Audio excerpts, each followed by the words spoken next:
नमस्कार। आपके अपने YouTube channel GK Chopra ji में आपका स्वागत है। देखो, हम पीछे अरावली पर्वतमाला का अध्ययन कर रहे थे और जो शेष अरावली पर्वतमाला है उसका अध्ययन अब करेंगे। तो देखो, अरावली पर्वतमाला और अरावली पर्वतमाला में हम अरावली की जो उत्तरी, दक्षिणी और मध्य पर्वत श्रृंखला है उनका अध्ययन कर रहे थे। देखो,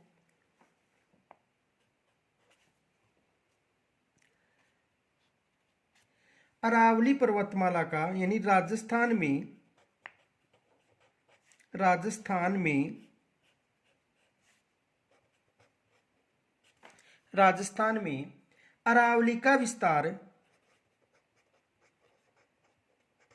अरावली का विस्तार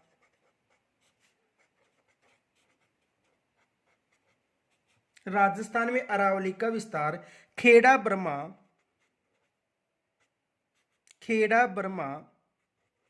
जो कहां पर है, गुजरात में। खेड़ा ब्रह्मा गुजरात सीमा से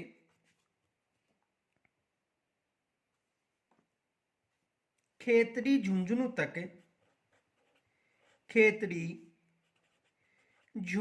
तक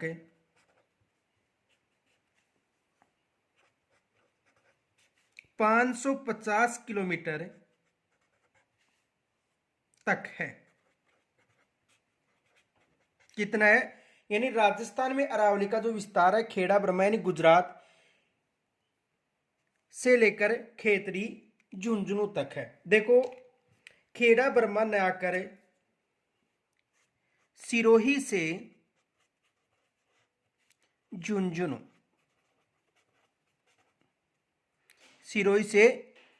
तक है। अब देखो,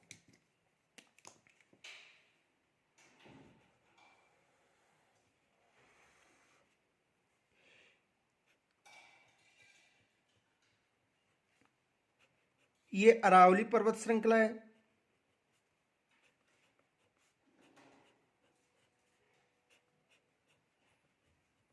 अरावली पर्वत श्रृंखला।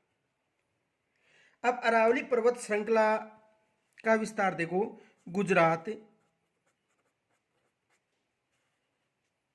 राजस्थान,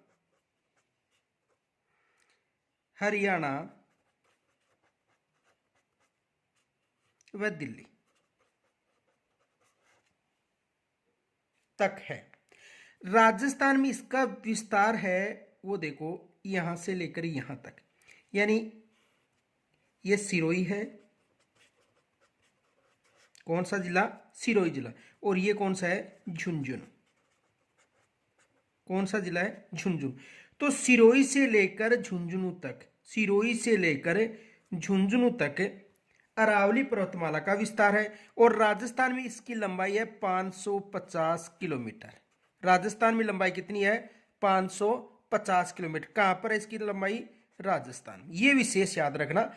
और राजस्थान में 550 किलोमीटर, यानी देखो राजस्थान में अरावली का विस्तार खेड़ा ब्रह्मा जो गुजरात सीमा पर है यानी सिरोही से खेतड़ी झुंझुनू तक 550 किलोमीटर है। यहां तक समझ में आ गया होगा। तो राजस्थान में प्रश्न पूछा जा सकता है कि राजस्थान में अरावली का प्रारंभ माना जाता है। देखो प्रश्न देखो,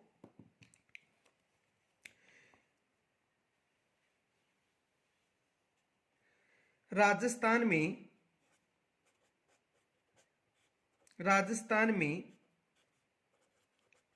अरावली का प्रारंभ माना जाता है। यानी राजस्थान में अरावली का प्रारंभ कहां से माना जाता है? सिरोही। कहां से माना जाता है? सिरोही। तो देखो, इसका विस्तार तो गुजरात, राजस्थान, हरियाणा और दिल्ली में है, लेकिन यहां सिरोही से लेकर खेतड़ी झुंझुनू तक राजस्थान में इसकी लंबाई कितनी है? 550 किलोमीटर। और राजस्थान में अरावली का प्रारंभ कहां से माना जाता है? सिरोही से। अब देखो, अरावली पर्वतमाला की सर्वाधिक चौड़ाई, देखो इधर देखो,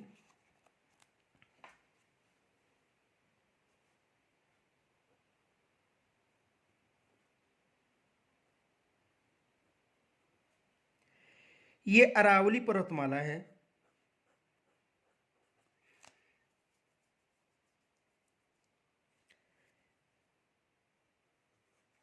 केवल राजस्थान की बात करें, ये अरावली पर्वतमाला है। तो अरावली पर्वतमाला में ये क्षेत्र है सिरोही।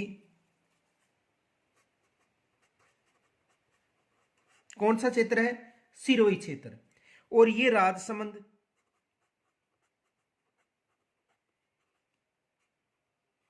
ये राजसमंद है। और ये बांसवाड़ा क्षेत्र है। तो राजस्थान में अरावली का सर्वाधिक जो चौड़ाई है सिरोही राजसमंद से लेकर बांसवाड़ा तक है। यानी राजस्थान में अरावली की जो चौड़ाई है सिरोही राजसमंद से लेकर बांसवाड़ा तक है। यानी ये क्षेत्र सर्वाधिक चौड़ा है। और कौन सा क्षेत्र है अरावली का? दक्षिणी क्षेत्र। अरावली का कौन सा क्षेत्र है? दक्षिणी क्षेत्र। तो देखो, राजस्थान में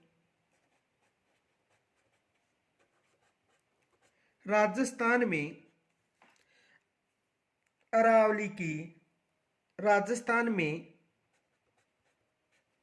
अरावली राजस्थान में अरावली की सर्वाधिक चौड़ाई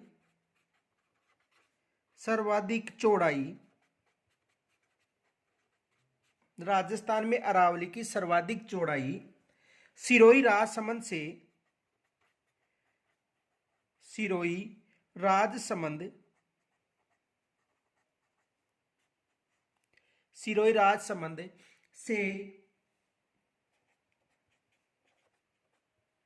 बांसवाड़ा तक है। यानी जो राजस्थान में अरावली की जो सर्वाधिक चौड़ाई है वो सिरोही राजसमंद से बांसवाड़ा तक। ये विशेष याद रखना, ये सिरोही से बांसवाड़ा और राजसमंद से बांसवाड़ा तक। यानी कहने का मतलब इसकी अरावली की राजस्थान में सर्वाधिक अगर चौड़ाई पूछे तो दक्षिणी राजस्थान बताना है। कौन सा राजस्थान?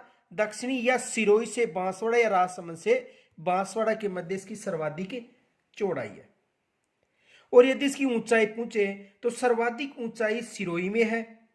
सर्वाधिक ऊंचाई कहां पर है? सिरोही में। आगे देखो,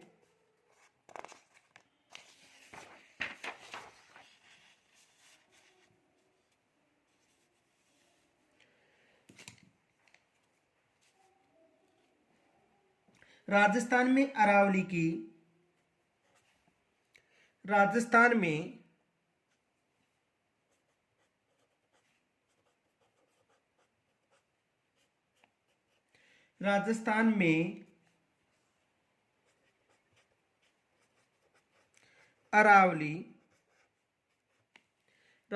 में अरावली की सर्वाधिक ऊंचाई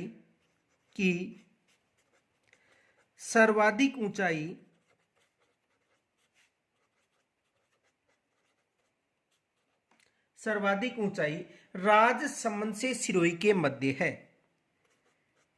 राजसमंद से सिरोही के मध्य है। राजसमंद से सिरोही के मध्य है। यह विशेष याद रखना है। तो देखो इसकी जो चौड़ाई है यानी राजसमंद से सिरोही के मध्य, देखो ये दक्षिणी राजस्थान हो गया,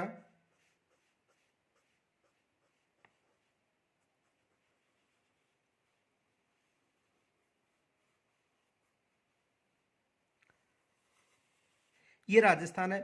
तो ये सिरोही क्षेत्र है, ये उदयपुर हो गया और ये राजसमंद हो गया।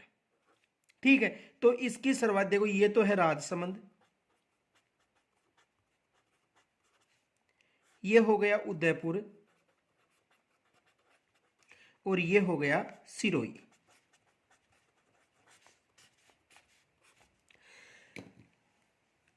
तो राजस्थान में अरावली की जो सर्वाधिक ऊंचाई है वो सिरोही से राजसमंद, किन के मध्य है? सिरोही से राजसमंद। और सिरोही से राजसमंद के मध्य है तो इनमें कौन कौन से जिले शामिल हैं? देखो, सिरोही, उदयपुर और राजसमंद, ये विशेष याद रखना। यानी राजस्थान में अरावली की यदि सर्वाधिक ऊंचाई पूछे तो राजसमंद से सिरोही के मध्य, किसके मध्य? राजसमंद से सिरोही के मध्य। और ये राजसमंद हो गया, ये उदयपुर है और ये सिरोही। तो यहां पर अरावली की सर्वाधिक ऊंचाई है, ये विशेष याद रखना। इस क्षेत्र में अरावली की सर्वाधिक ऊंचाई है। तो अरावली की सर्वाधिक ऊंचाई राजसमंद से सिरोही के मध्य।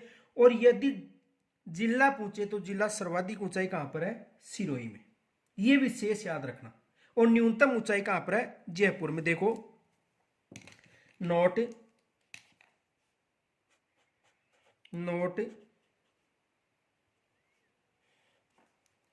ये विशेष याद रखना, नोट।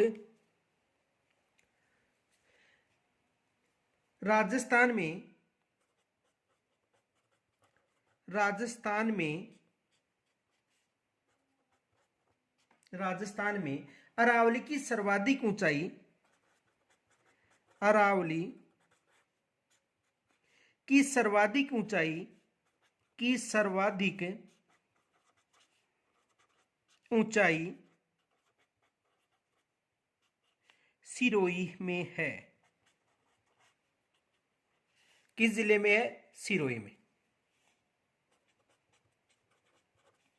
तथा न्यूनतम ऊंचाई जयपुर जिले में है।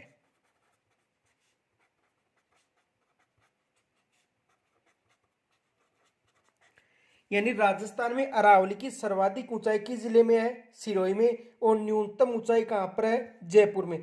केवल 7 जिलों के अनुसार, नहीं कि अवशेषों के आधार पर। यानी जो अरावली के 7 जिले हैं उनमें सर्वाधिक ऊंचाई सिरोही में है और न्यूनतम ऊंचाई कहां पर है? जयपुर में। यह विशेष याद रखना। आगे देखो, अरावली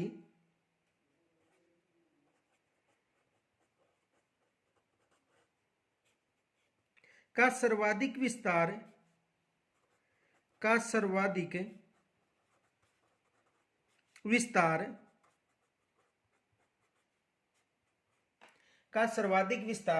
उदयपुर में है। उदयपुर में है। यानी सर्वाधिक विस्तार किस जिले में है? उदयपुर में। जबकि न्यूनतम विस्तार कहां पर है? अजमेर में। जबकि न्यूनतम विस्तार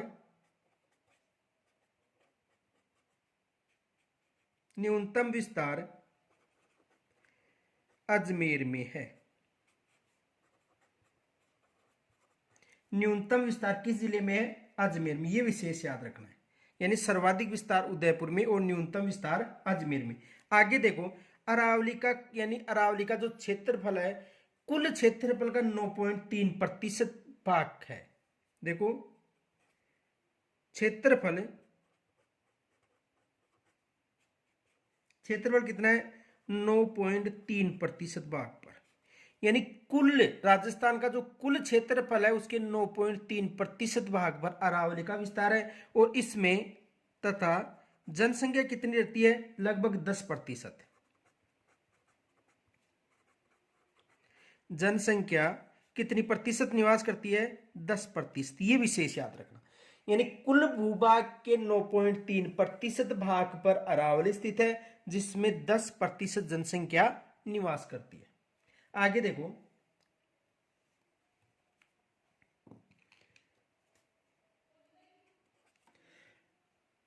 अरावली पर्वतमाला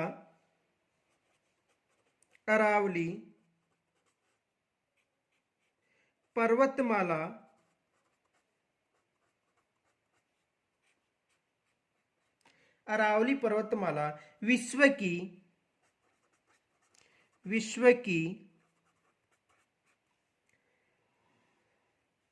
प्राचीनतम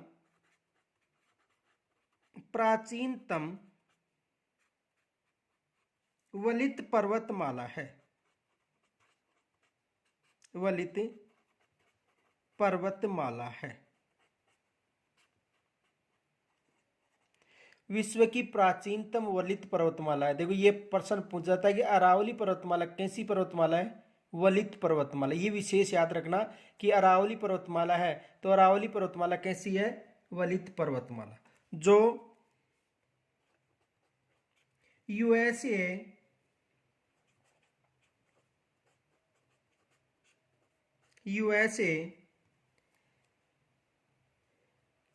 की अपलेशियन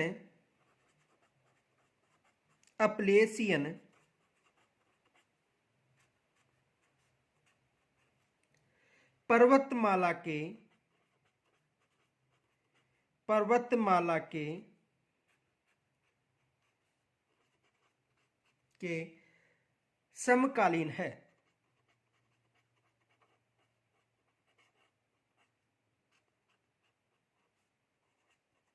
किसके समकालीन है?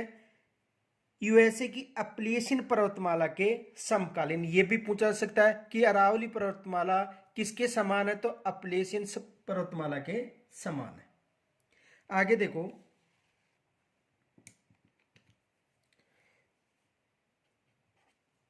अरावली पर्वतमाला, देखो अरावली पर्वतमाला के समानांतर 50 सेमी वर्षा रेखा गुजरती है। तो देखो 50 सेमी यानी 50 सेंटीमीटर वर्षा रेखा अरावली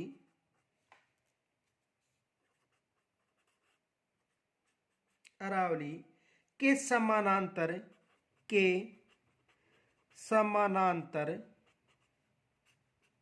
किसके समानांतर? अरावली के समानांतर गुजरती है। यह विशेष याद रखना, प्रश्न पूछा जा सकता है कि कौन सी वर्षा रेखा राजस्थान को दो भागों में विभाजित करती है? तो कौन सी रेखा? 50 सेमी वर्षा रेखा, यानी अरावली पर्वतमाला के समानांतर 50 सेमी से इस तरफ अधिक वर्षा होती है, यानी पूर्व की तरफ, और पश्चिम की तरफ कम वर्षा होती है। इस कारण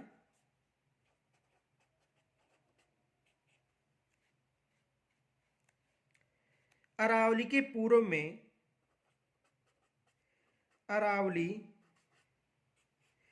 पूर्व दिशा में 50 सेंटीमीटर से अधिक वर्षा होती है।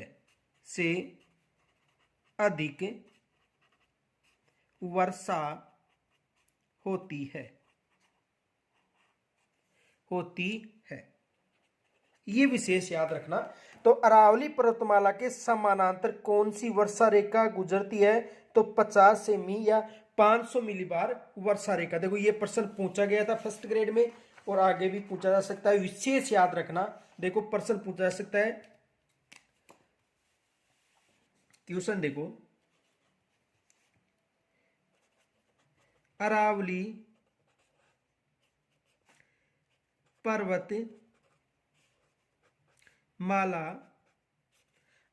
पर्वतमाला के समानांतर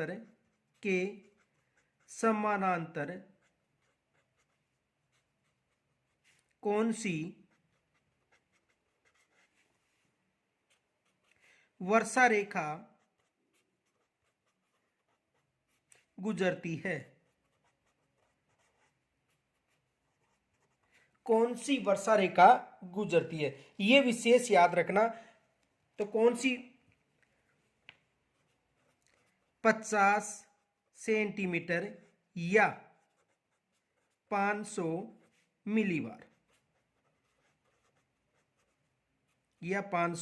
मिलीबार और एग्जाम में ऑप्शन था 50 मिलीबार 250 मिलीबार, 200 मिलीबार और 500 मिलीबार। तो 50 सेमी की जगह अधिकतर ने 50 मिलीबार कर दिया था। ये विशेष याद रखना, 50 सेमी या 500 मिलीबार। तो यहां पर प्रश्न बन सकता है। आगे देखो,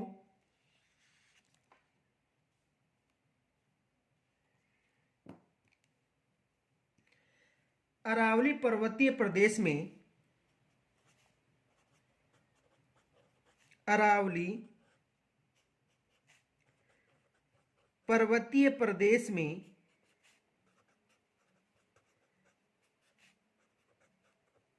अरावली पर्वतीय प्रदेश में आग्नेय चट्टान,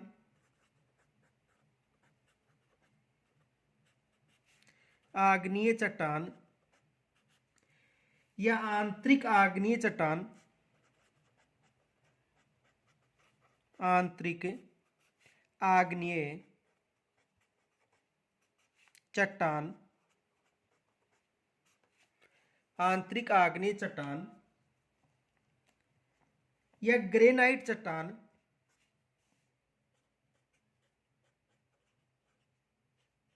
ग्रेनाइट चट्टान की प्रधानता है, की प्रधानता है। किन चट्टानों की प्रधानता है? आग्नेय चट्टानों की प्रधानता है। अब देखो, आग्नेय चट्टानों की प्रधानता होने के कारण इन चट्टानों में, आग्नेय चट्टानों में देखो, चट्टानें 3 प्रकार की होती है, आग्नेय चट्टान, कायांतरित चट्टान और अवसादी चट्टान। तो आग्नेय चट्टान है, इन चट्टानों में धात्विक खनिज अधिक पाया जाता है। किन चट्टानों में? आग्नेय चट्टानों में। देखो, अरावली पर्वतमाला किन चट्टानों से निर्मित है? आग्नेय चट्टानों से। और इन चट्टानों में क्या पाई जाती है? खनिज। इस कारण अरावली पर्वतमाला को खनिजों का भौतिक प्रदेश भी कहा जाता है। देखो, नोट नोट आग्नेय चट्टानों में धात्विक खनिज, धात्विक खनिज के भंडार पाए जाते हैं, के भंडार पाए जाते हैं। किसके भंडार पाए जाते हैं? धात्विक खनिज के। इस कारण अरावली, इस कारण अरावली पर्वतमाला को, अरावली पर्वतमाला को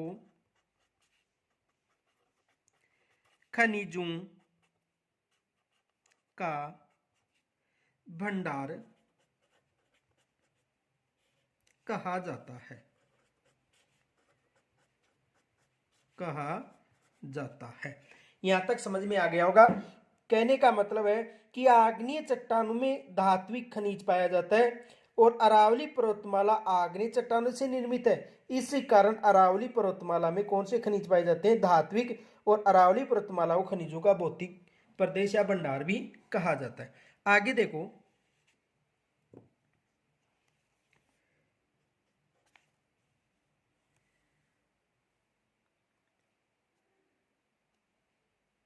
अरावली पर्वतीय प्रदेश में,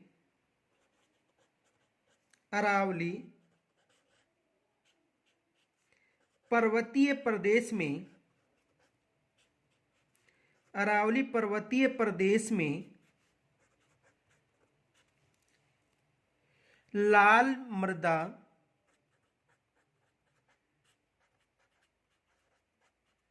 लाल मृदा या इनसेप्टी, इनसेप्टी सोल, इनसेप्टी सोल यानी मिट्टी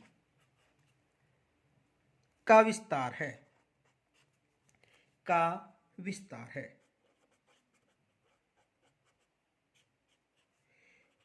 तो अरावली पर्वतमाला में कौन सी मिट्टी पाई जाती है? लाल मिट्टी।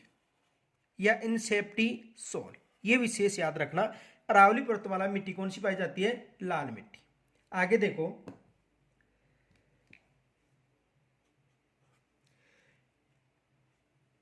राजस्थान में यह प्रदेश, राजस्थान में यह प्रदेश, राजस्थान में यह प्रदेश वन एवं प्राकृतिक, वन एवं प्राकृतिक, वन एवं प्राकृतिक वनस्पति, वनस्पति, वन्यजीव, वन्यजीव या जैव विविधता की दृष्टि से, जैव विविधता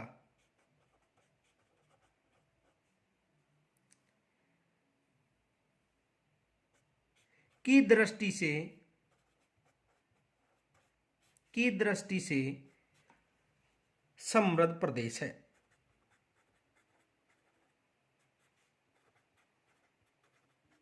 समृद्ध प्रदेश है। और अरावली पर्वतमाला में सर्वाधिक आदिवासी जनजाति भी निवास करती है। यह भी विशेष याद रखना। अरावली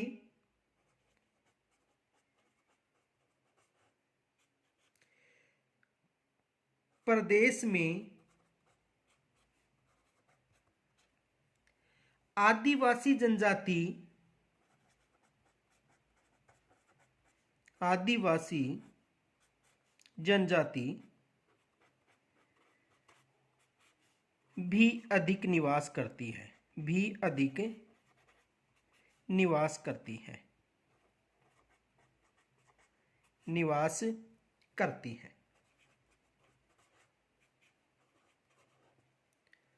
यानी आदिवासी जनजातियों का जो आश्रय स्थल है वो कौन सा है?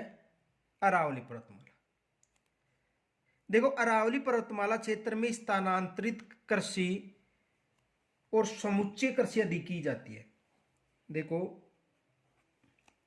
अरावली पर्वतीय प्रदेश में, अरावली पर्वतीय प्रदेश में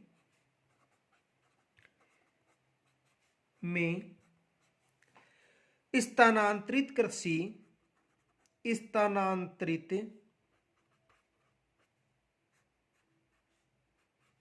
कृषि, जिसे कौन सी कृषि कहा जाता है? झूमिंग कृषि, झूमिंग कृषि। यानी कहने का मतलब कुछ वर्षों तक पेड़ पौधों को जलाकर वहां पर कृषि की जाती है, उसके बाद में दूसरे स्थान पर कृषि की जाती है। यानी वो जो कृषि वाली भूमि अनुपजाऊ हो जाती है तो दूसरे स्थान पर कृषि की जाती है, उसे झूमिंग कृषि या स्थानांतरित कृषि। तो अरावली पर्वतीय प्रदेश में स्थानांतरित या झूमिंग कृषि की जाती है। तथा समुच्चय कृषि, समुच्चय कृषि या कंटूर कृषि, कंटूर कृषि की जाती है, की जाती है। और स्थानांतरित या झूमिंग कृषि आदिवासी जनजाति के द्वारा अधिक की जाती है। आगे देखो, राजस्थान की अधिकांश नदियों का उद्गम स्थल भी क्या है? अरावली। तो देखो, अरावली पर्वतमाला, अरावली पर्वतमाला, अरावली पर्वतमाला राजस्थान, राजस्थान की अधिकांश नदियों की, अधिकांश नदियों का उद्गम है, का उद्गम है। यह विशेष याद रखना कि अधिकांश नदियों का उद्गम क्या है? अरावली पर्वतमाला। आगे देखो, कुछ शब्दावलियां हैं अरावली संबंधी, उनके बारे में भी अध्ययन करेंगे। देखो,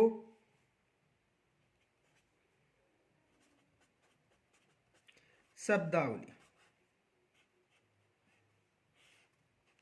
कुछ शब्दावलियां हैं अरावली पर्वतमाला से संबंधित, उनका अध्ययन करेंगे। देखो,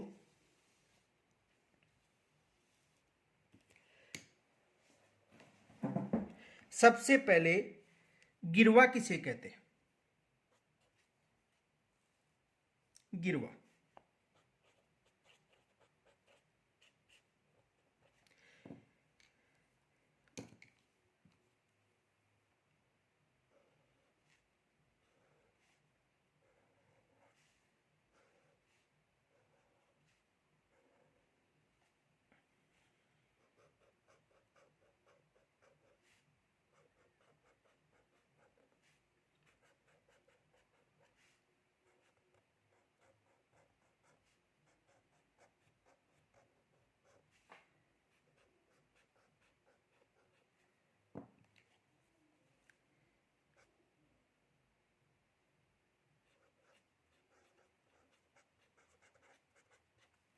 उदयपुर।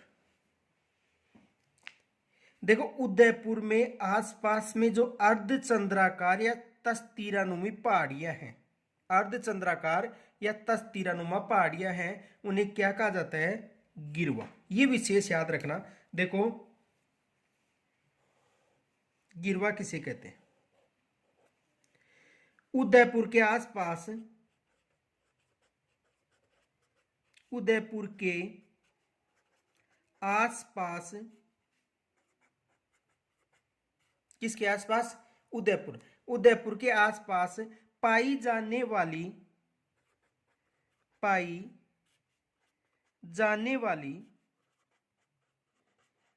पाई जाने वाली अर्धचंद्राकार, अर्धचंद्राकार,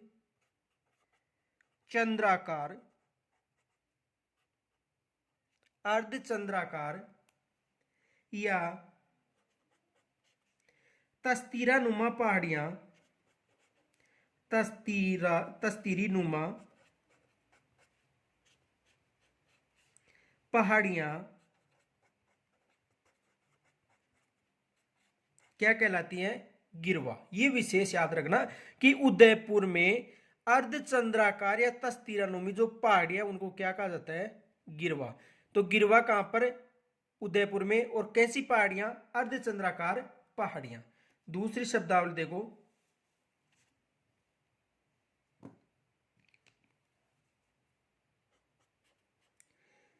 भाकर।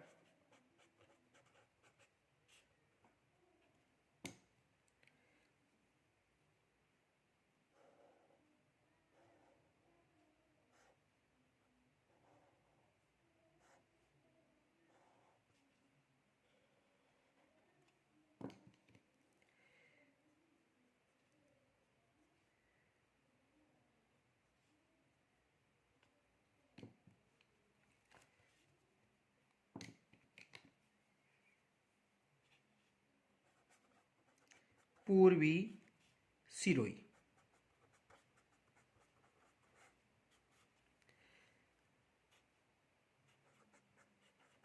चादरी अपर,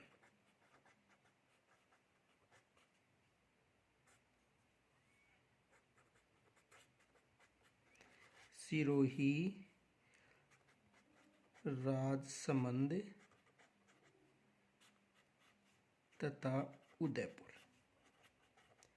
सिरोही, राजसमंद तथा उदयपुर। देखो, इसे समूह भाकर किसे कहते हैं? तो देखो, पूर्वी सिरोही में पाई जाने वाली तीव्र ढाल, पूर्वी सिरोही में पाई जाने वाली तीव्र ढाल वाली पहाड़ियां, जहां चादरी अपर्दन की समस्या होती है, उसे क्या कहा जाता है?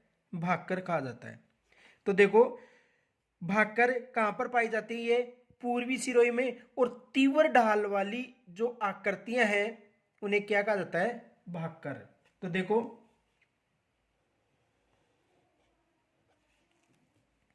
पूर्वी सिरोही में, पूर्वी सिरोही में, पूर्वी सिरोही में पाई जाने वाली, में पाई जाने वाली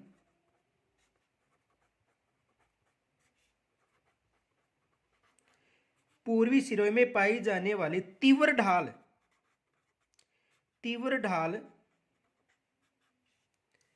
वाली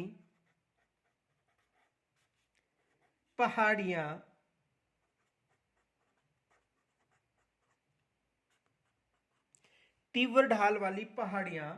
जहां चादरी अपर्दन की समस्या अधिक होती है की समस्या अधिक होती है।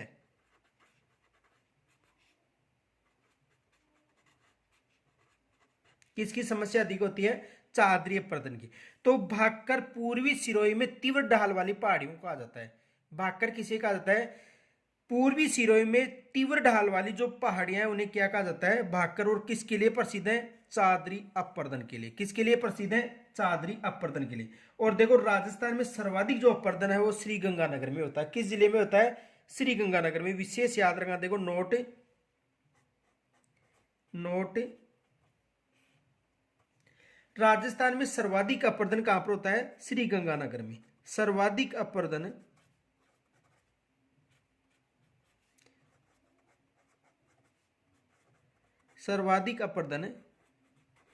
श्री गंगानगर।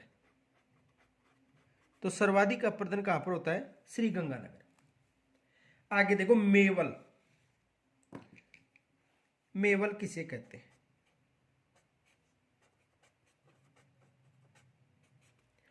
देखो मेवल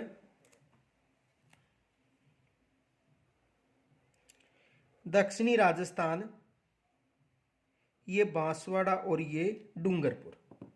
देखो ये तो कौन सा जिला है? बांसवाड़ा। और ये कौन सा जिला है? डूंगरपुर।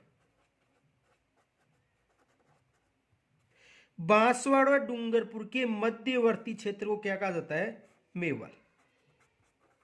मेवल किसे कहा जाता है? बांसवाड़ा व डूंगरपुर के मध्य पाई जाने वाली पहाड़ियों क्या कहा जाता है? मेवल। ये विशेष याद रखना, एग्जाम में 2-3 बार पूछा जा चुका है प्रश्न। तो मेवल किसे कहते हैं? देखो डूंगरपुर तथा बांसवाड़ा, डूंगरपुर तथा बांसवाड़ा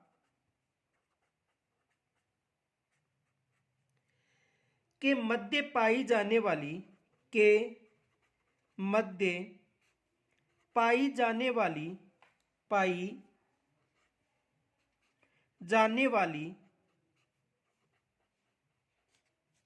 के मध्य पाई जाने वाली, किन के मध्य? डूंगरपुर और बांसवाड़ा के मध्य पाई जाने वाली पहाड़ियों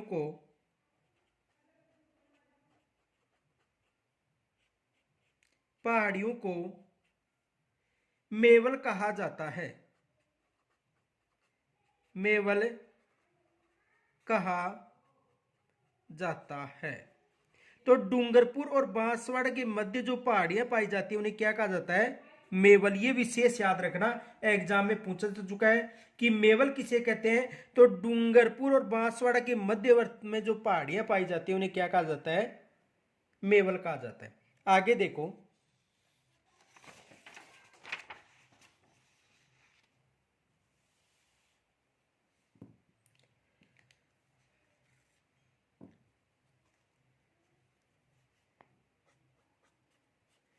देशहरो।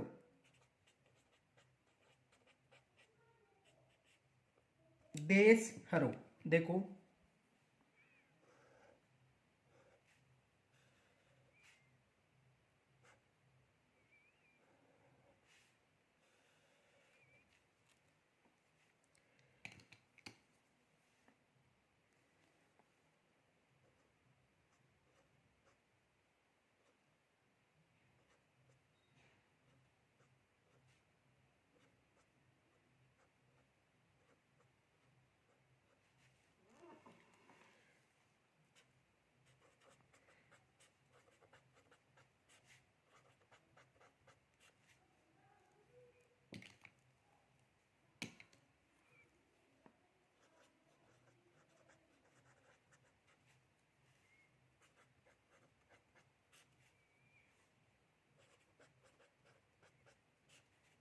देखो, उदयपुर में जरगा व रागा के मध्य की जो पहाड़ियां हैं जो हमेशा हरी भरी रहती हैं उन्हें क्या कहा जाता है? देशहरों।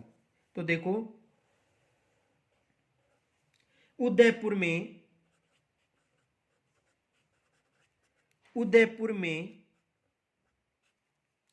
जरगा तथा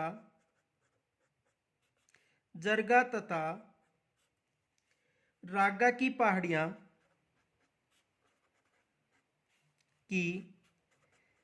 पहाड़ियों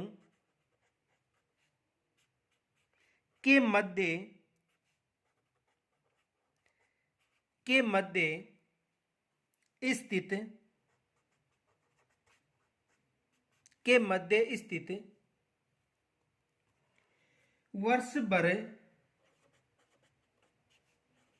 वर्ष भर हरा भरा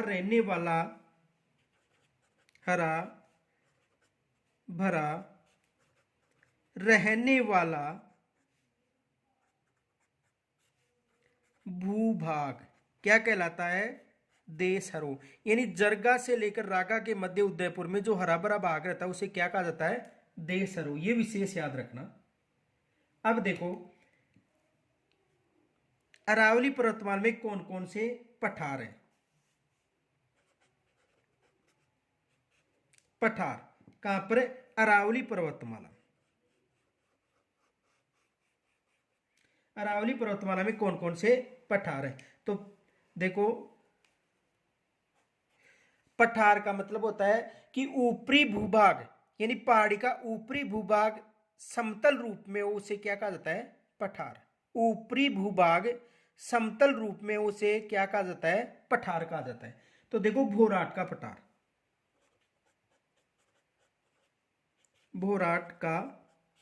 पठार, कौन सा पठार? भोराट का पठार। देखो,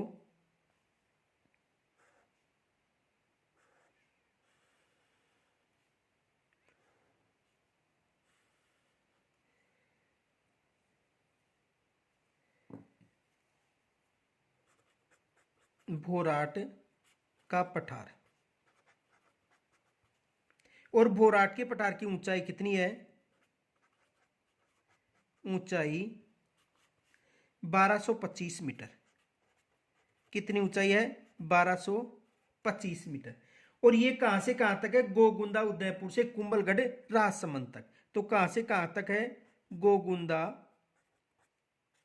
और गोगुंदा कहां पर है? उदयपुर। गोगुंदा से लेकर कुंभलगढ़, और कुंभलगढ़ कहां पर है? राजसमंद। तो गोगुंदा से लेकर कुंभलगढ़ के मध्य का जो क्षेत्र है उसे किसके नाम से जाना जाता है? भोराट के पठार के नाम से। देखो, गोगुंदा उदयपुर,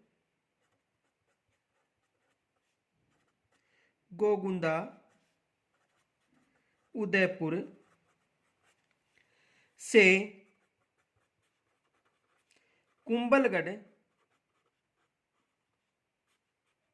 कुंभलगढ़ राजसमंद,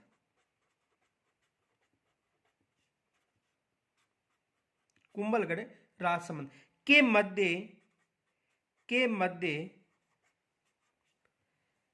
स्थित 1225 मीटर ऊंची पठारी क्षेत्र को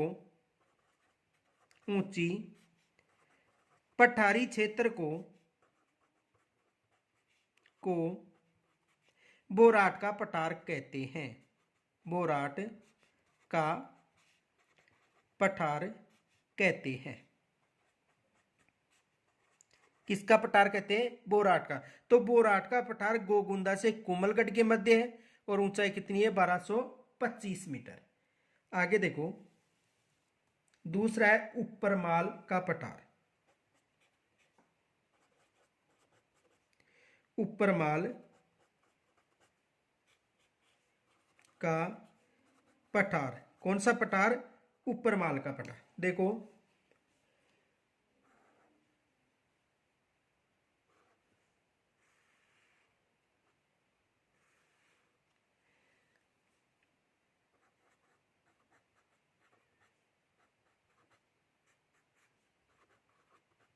ऊपरमाल पठार।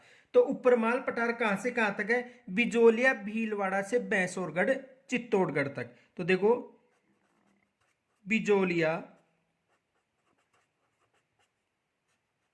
और बिजोलिया कहां पर है? भीलवाड़ा में। से कहां तक? भैंसरोडगढ़, और भैंसरोडगढ़ कहां पर है? चित्तौड़गढ़ में।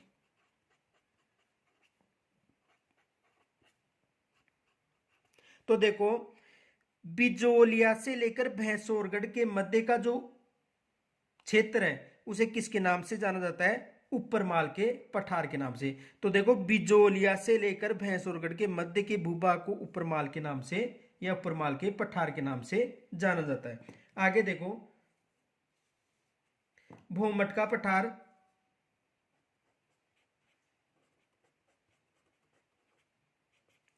भूमट का पठार। देखो भूमट के पठार का जो क्षेत्र है उदयपुर, डूंगरपुर और बांसवाड़ा के मध्यवर्ती क्षेत्र है।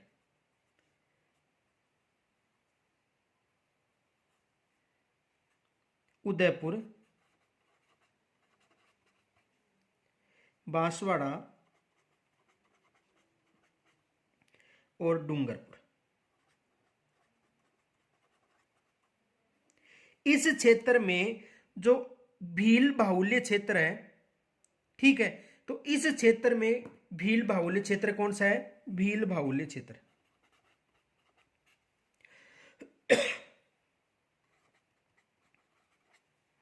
भील बाहुल्य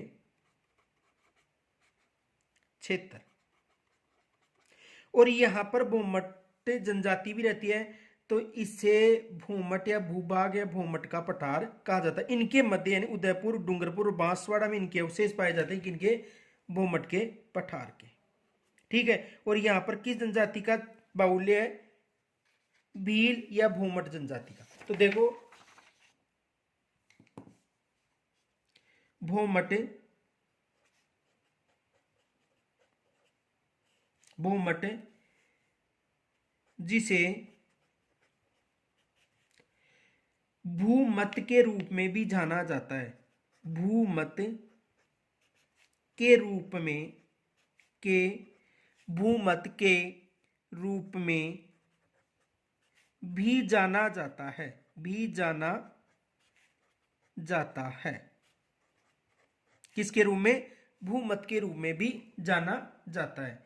और ब्रिटिश शासन के दौरान इसे मेवाड़ पहाड़ी का रास्ता के रूप में भी जाना जाता था। देखो ब्रिटिश शासन के दौरान,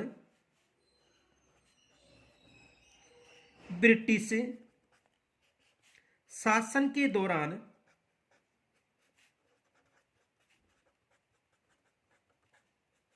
ब्रिटिश शासन के दौरान इस क्षेत्र को, इस क्षेत्र को मेवाड़ के पहाड़ी रास्ते, मेवाड़ के पहाड़ी रास्ते, यानी मेवाड़ के पहाड़ी रास्ते के रूप में भी जाना जाता था, के रूप में भी जाना जाता था।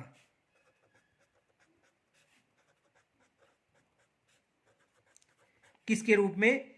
मेवाड़ के पहाड़ी रास्ता के रूप में भी जाना जाता था। अब देखो भूमट क्या है? भूमट राजस्थान में एक पहाड़ी क्षेत्र है। भूमट राजस्थान में,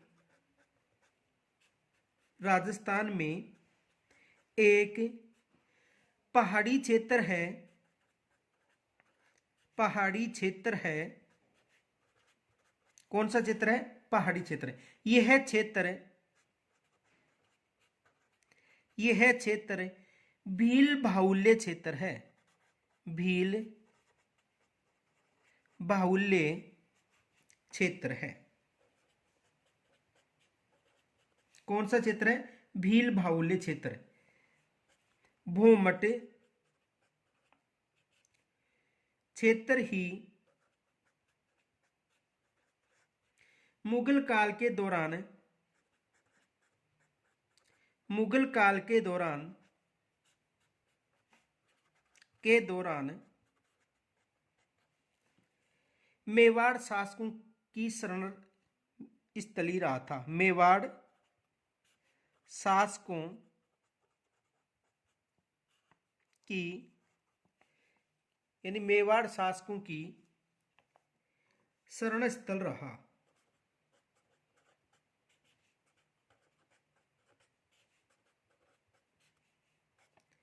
यानी किन शासकों की? मेवाड़ शासकों क्या रहा था? शरण स्थल। यहां तक समझ में आ गया होगा। तो भूमट यानी भूमत के रूप में भी जाना जाता है। किसके रूप में भी जाना जाता है? भूमत के रूप में भी जाना जाता है। किसको? भूमट को। आगे देखो,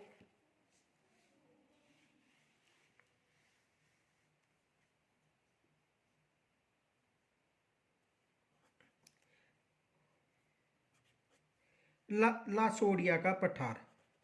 लासोड़िया का पठार कौन सा पठार? लासोड़िया का पठार। तो देखो,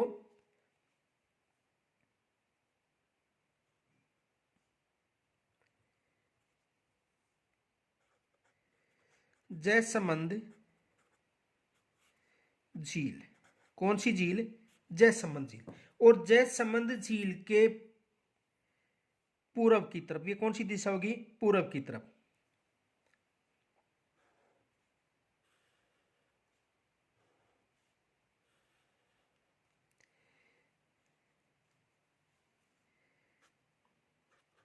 लासोड़िया का पठार और कहां पर है? उदयपुर। तो जयसमंद झील के पूरब की तरफ स्थित पठारी क्षेत्र को क्या कहा जाता है? लसाड़िया के पठार के नाम से। तो देखो,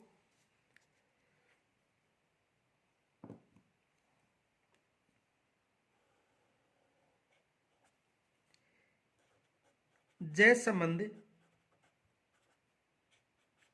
झील के पूर्वी दिशा की तरफ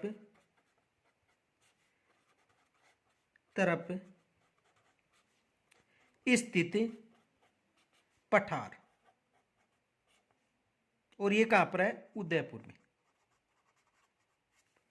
प्रश्न पूछा जा सकता है कि लसाड़िया का पठार जयसमंद झील के किस तरफ है? तो किस तरफ है? पूरब की तरफ। यह प्रश्न पूछा जा सकता है कि लसाड़िया का पठार जयसमंद झील के किस तरफ है? तो जयसमंद झील के पूरब की तरफ कौन सा पठार है? लसाड़िया का पठार। यह विशेष याद रखना। अब देखो,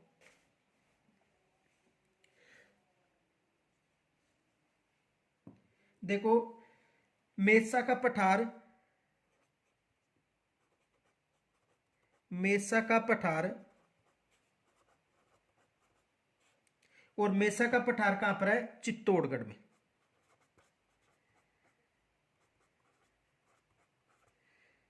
कहां पर है? चित्तौड़गढ़ में। एक विशेष याद रखना, चित्तौड़गढ़ दुर्ग मेसा के पठार पर स्थित है। विशेष याद रखना, नोट नोट चित्तौड़गढ़ दुर्ग, चित्तौड़गढ़ दुर्ग मेसा के पठार पर, मेसा के पठार पर स्थित है। कहां पर स्थित है? मेसा के पठार पर स्थित है। कौन सा दुर्ग? चित्तौड़गढ़ दुर्ग। तो मेसा के पठार पर कौन सा दुर्ग स्थित है?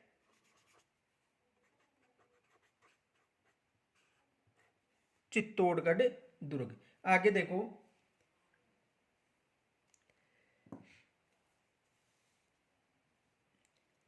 मानदेसरा का पठार, मानदेसरा का पठार, मानदेसरा का पठार भी कहां पर है? चित्तौड़गढ़ में। मानदेसरा का पठार कहां पर है? चित्तौड़गढ़ में।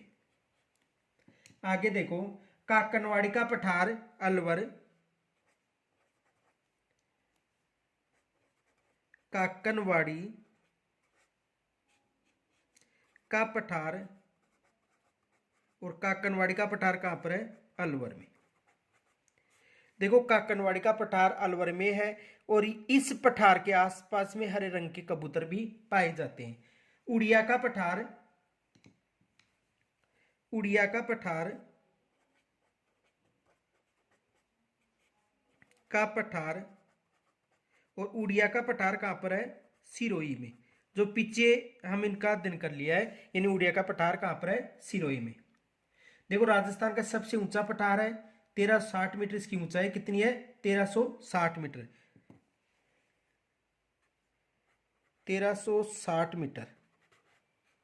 और राज्य का सबसे ऊंचा, राजस्थान का सबसे ऊंचा, तो राजस्थान का सबसे ऊंचा पठार कौन सा है? उड़िया का पठार। और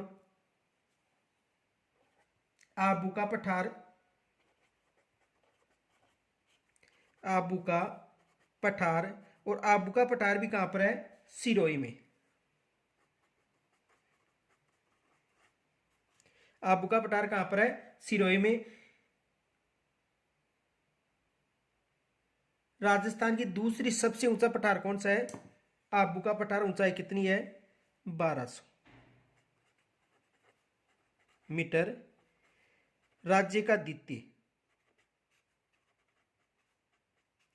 ऊंचा पठार, राज्य का द्वितीय ऊंचा पठार कौन सा है? आबू का पठार। अब देखो, कल हम जो अरावली पर्वतमाला की शेष जो भाग है उसमें अरावली पर्वतमाला में जो भी ऊंची पर्वत चोटियां हैं और जो भी दर्रा हैं उनका अध्ययन करेंगे। तो इस वीडियो को अधिक से अधिक लाइक और शेयर करें, और यदि कोई समस्या हो तो मुझे कमेंट्स के द्वारा ज़रूर बताएं। एक दिन जो कमेंट्स हैं उनके सभी जो निस्तारण उसका वीडियो डाला जाएगा। धन्यवाद।